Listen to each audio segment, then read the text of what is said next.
Hola, esta es una pregunta de trigonometría aplicada.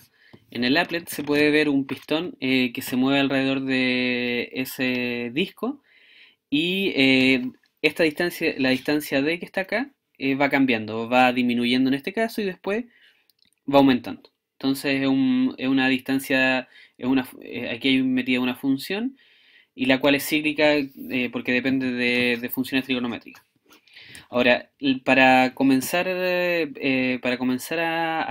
trabajar con este pistón o con este modelo, se da los siguientes datos. Suponga que el radio de la circunferencia es 5 centímetros, este número de acá es aleatorio, y el brazo AB, este que está acá, mide 9 centímetros, y que BP, este segmento que está aquí, mide 2. Que el ángulo rojo es teta, es decir, este ángulo que está marcado aquí es teta, y que D es la distancia entre O y P, esa distancia que está acá, que está marcada de esta otra manera. Entonces dice, determine θ1, el ángulo para el cual D es máxima. Es decir, ¿para qué ángulo de acá esta distancia de aquí es máxima? Bueno, ustedes ya parece que lo intuyeron. D de θ1, distancia máxima que alcanza D para el ángulo θ1. Es decir, ¿cuál es la distancia máxima? O sea, se pregunta por el argumento y por el resultado de la función. θ2, un valor cualquiera que puede tomar θ excepto el valor elegido en θ1.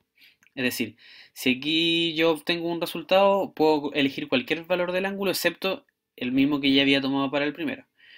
Y después la distancia que se alcanza para ese ángulo en particular. Es decir, se le está pidiendo que elija cualquier ángulo y qué distancia alcanza D para ese ángulo que eligió.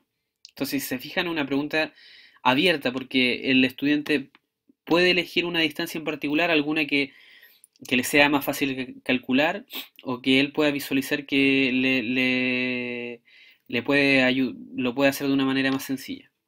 Entonces, por ejemplo, en este caso, como están pidiendo el área máxima, o sea, en la distancia máxima, eso se logra cuando esto es 0 o 360 grados.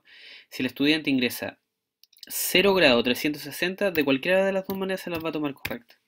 Porque hay una condición puesta aquí dentro. Es decir, si se evalúa este ángulo en la función de distancia y esa es igual al máximo, va a estar buena. La distancia máxima que alcanza. Bueno, la distancia máxima que alcanza, si se fijan, va a ser la suma del radio. Aquí lo vamos a ver claramente.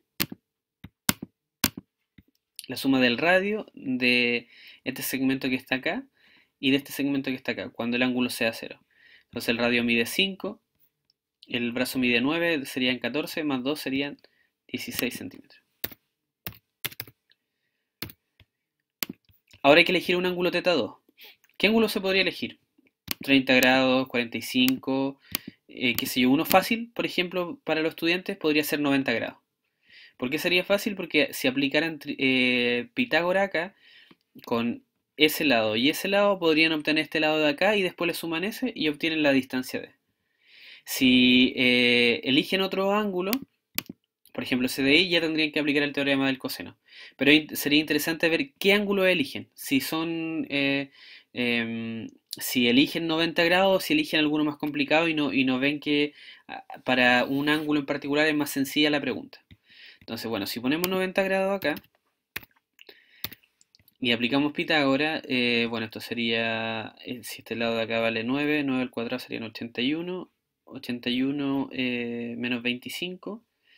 81 menos 25 es 56. Entonces, aquí lo que podemos colocar sería eh, raíz de 56 más 2, que es el segmento BP, y todo eso lo vamos a colocar entre paréntesis, espacio, centímetro. Y ahora vamos a presionar enviar todo y terminar.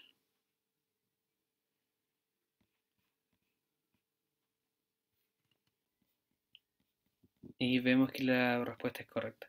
Además podemos observar que eh, aparece una pequeña retroalimentación, dice.